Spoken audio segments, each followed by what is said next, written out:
Yes dear students, welcome back to my YouTube channel. And आज मैं इसका second part लेकर आया हूँ। कॉन्स्टिट्यूंट असेंबली के बारे में हम बात कर रहे हैं यहाँ पे। अगर आपने मेरा जो है इसका जो पार्ट 1 अगर आपने इसको नहीं देखा है तो जब तक आप उसको नहीं देखोगे यहाँ से आपको ये समझ नहीं आने वाला। डिस्क्रिप्शन में उसका लिंक भी दे दूंगा, आप पहले उसको विजिट कीजिए, उसको अच्छे से देखिए, फिर आप इसको देखिए। डियर स्टूडेंट्स, ये लेक्चर आपके लिए कॉम्पिटिटिव एग्ज़ाम किसी भी तरह का आप ले लो, सेट ले लो, नेट ले लो, जेआरएफ ले लो, यूपीएससी ले लो, हर तरह के कॉम्पिटिटिव एग्ज़ाम के लिए ये वाला जो चैप्टर है ये बहुत ही इंपॉर्टेंट है, क्योंकि बहुत सारे क्वेश्चन इस चैप्टर से बनते हैं। हम बात कर रहे हैं यहाँ पे संविधान सभा की, ठीक है, कि किस तरह से हमारे देश में अलग अलग समय पे संविधान सभा की मांग की गई, किस तरह से हमारे देश में संविधान सभा का इलेक्शन हुआ ताकि हमारे देश के लिए एक संविधान बनाया जाए। फाइनली जब 1946 में जो है संविधान सभा बनाई जाती है तो उसके बाद हमारे देश में संविधान सभा किस तरह से वर्क करती है हमारे संविधान को बनाने के लिए, इसके बारे में आज हम बात करेंगे इस लेक्चर में। तो आप ये लेक्चर अंत तक देखिए, और साथ ही अगर आपने मेरे चैनल को अभी तक सब्सक्राइब नहीं किया है तो मेरे चैनल को सब्सक्राइब ज़रूर कर दीजिए, बेल आइकन ज़रूर प्रेस कर दीजिए, क्योंकि इस पर कंटिन्यू मैं वीडियोज़ डाल रहा हूँ नेट जेआरएफ एग्ज़ाम 2022 जून के लिए, ठीक है। तो ये सारी वीडियोज़ आपके लिए बहुत ही इंपॉर्टेंट और हेल्पफुल रहेंगी, आई होप। और इस लेक्चर को हम स्टार्ट करते हैं। तो 9 दिसंबर 1946 को जो फर्स्ट मीटिंग होती है, ठीक है, फर्स्ट मीटिंग होती है कॉन्स्टिट्यूंट असेंबली की 9 दिसंबर 1946 को, जिसमें जाहिर सी बात थी कि मुस्लिम लीग ने तो इसको बायकॉट किया। क्यों किया था? क्योंकि हमने देखा कि मुस्लिम लीग जो कहीं ना कहीं अलग से एक नेशन की तो डिमांड कर ही रही थी, लेकिन साथ ही साथ उसने एक अलग से संविधान सभा की भी मांग की जो उनके लिए एक अलग से संविधान बनाएगा, ठीक है। तो लेकिन जो कि नहीं हो पाया, अलग दो संविधान सभाएं तो बनी नहीं, एक ही संविधान सभा बनाई गई थी। इसीलिए मुस्लिम लीग ने जो है उसको बायकॉट किया, और पहली जो मीटिंग हुई थी उसमें सिर्फ 211 मेंबर्स ही उपस्थित हुए थे। तो कई बार ऐसा प्रश्न भी आ जाता है कि जो पहली मीटिंग हुई थी संविधान सभा की उसमें कितने मेंबर्स आए थे, उपस्थित थे? तो ये 211 मेंबर्स में आए हुए थे, ठीक है। अब उम्र के लिहाज जो डॉक्टर सच्चिदानंद सिन्हा उस वक्त उस कॉन्स्टिट्यूंट असेंबली में सबसे बड़े थे, इसीलिए उनको जो है उस दिन जो है टेम्परेरी प्रेसिडेंट बनाया गया कॉन्स्टिट्यूंट असेंबली का, ठीक है। लेकिन 11 दिसंबर 1946 को क्या होता है, डॉक्टर राजेंद्र प्रसाद को जो है एक परमानेंट प्रेसिडेंट के तौर पर जो है चुना जाता है, ठीक है। उनको जो है संविधान सभा का अध्यक्ष बनाया जाता है, परमानेंट, स्थायी, ठीक है।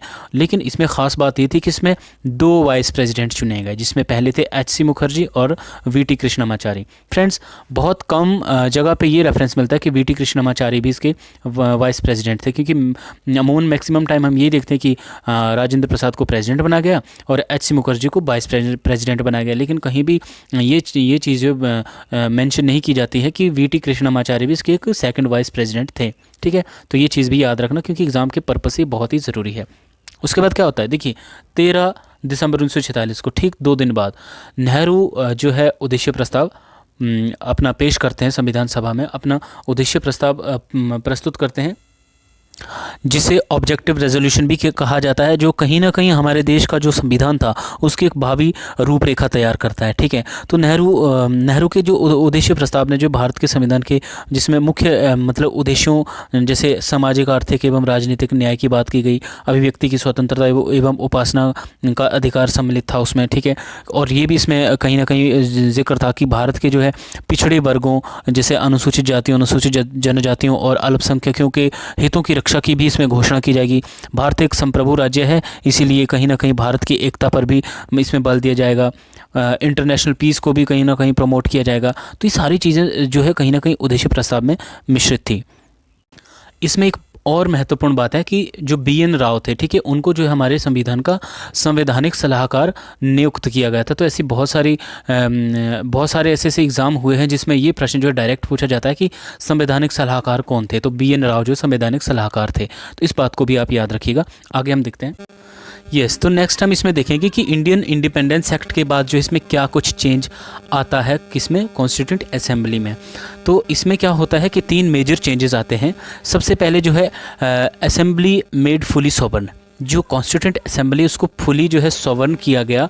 इसका मतलब ये था, इसका मतलब ये था कि भारतीय जो संविधान सभा है वो किसी भी तरह से अपने लिए अपनी मर्जी से संविधान बना सकती थी। दुनिया के किसी भी संविधान से कोई सा भी प्रावधान वो अपने संविधान के लिए ले सकती थी। और दूसरी बात इसमें ये थी कि किसी भी ब्रिटिश गवर्नमेंट के द्वारा भारत के संबंध में बनाए गए कानून को वो अल्टर कर सकती थी या उसको डिनाई कर सकती थी। ठीक है, तो ये एक चीज़ यहाँ पे देखने को मिलती है। दूसरी, assembly become legislative body, assembly को ही यहाँ पे लेजिस्लेटिव बॉडी भी बनाया गया। दूसरे शब्दों में, हम आसान से शब्दों में अगर हम कहें तो कहीं ना कहीं असेंबली के जो यहाँ पे अब दो काम हो गए। ठीक है, पहला क्या था, फ्री इंडिया के लिए एक संविधान बनाना, और दूसरा काम क्या हो गया, कहीं ना कहीं ऑर्डिनरी लॉज को जो है इनेक्ट करना, उन पे काम करना, लॉज बनाना। ठीक है, तो ये दोनों काम जो है असेंबली अलग अलग डेट पे करती थी। ठीक है, तो इसमें जैसे मैंने यहाँ पे लिखा, राजेंद्र प्रसाद, जिस दिन कॉन्स्टिट्यूंट असेंबली जो है संविधान बनाने का काम करती थी उस दिन उसको प्रेजिडाइज कौन करता था, राजेंद्र प्रसाद। और जिस दिन constituent assembly as legislative body काम करती थी तो उस दिन उसकी अध्यक्षता कौन करता था, जीवी मावलंकर। ठीक है, तो ये एक चीज़ यहाँ पे ये देखने को मिला। तीसरा है, it reduce the strength of assembly.